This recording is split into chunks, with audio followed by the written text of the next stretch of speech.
pour fonctionner correctement, une machine à traire doit être entretenue régulièrement, d'autant plus souvent qu'elle est exposée à la poussière. Regardez cette vidéo pour connaître les principales étapes d'un entretien réussi. Pour être sûr de remonter correctement le matériel, observez bien comment les éléments s'imbriquent et au mieux, prenez des photos aux différentes étapes du démontage. Commençons par la pompe à vide. Une fois par semaine, vérifiez qu'il reste de l'huile dans le réservoir et remplissez-le si besoin. Lorsque la pompe à vide est entraînée par des courroies, il est préférable de vérifier leur état une fois par mois. Attention, cela doit se faire machine à l'arrêt. Démontez d'abord la protection. Pour vérifier l'état des courroies, testez d'abord si elles sont bien tendues.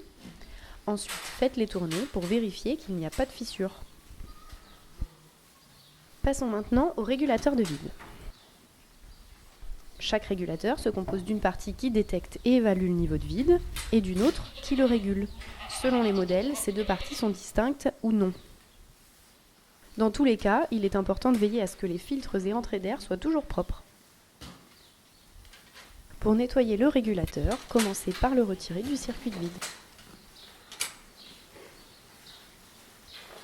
Pour retirer la poussière, vous pouvez utiliser un pinceau ou une brosse à dents. Un compresseur peut aussi être utilisé. Attention à bien dépoussiérer tous les orifices. Dans certains cas, la poussière fera une pellicule sur le métal. Enlevez-la avec du papier car elle pourrait à terme boucher les entrées d'air.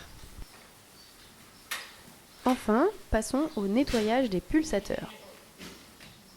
Pour fonctionner, les pulsateurs ont besoin alternativement de vide et d'air atmosphérique.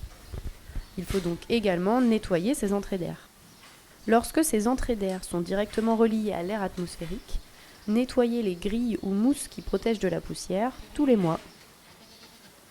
La plupart du temps, les orifices sont connectés à une canalisation à air, munie de part et d'autre de filtres. Ceux-ci doivent également être dépoussiérés tous les mois. Cela peut être fait avec un pinceau ou un compresseur. Pour certains, on peut même les laisser tremper 5 minutes dans de l'eau chaude avec du nettoyant pour machine à traire. Une fois rincés, laissez-les sécher avant la prochaine traite. Quant aux filtres jetables, vous pouvez aussi les dépoussiérer, mais pensez à les changer quand ils sont trop sales. Pour le nettoyage des faisceaux trayeurs, référez-vous aux autres vidéos. En résumé, tous les jours, jetez un coup d'œil à chaque faisceau trayeur pour vérifier que les orifices calibrés sont bien débouchés. Une fois par semaine, vérifiez le niveau d'huile de la pompe à vide et remplissez le réservoir si besoin.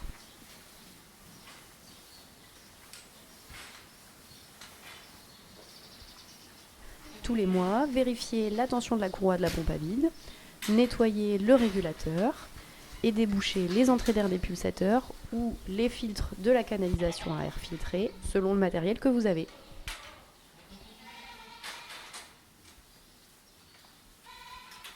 Alors maintenant, à vous de jouer.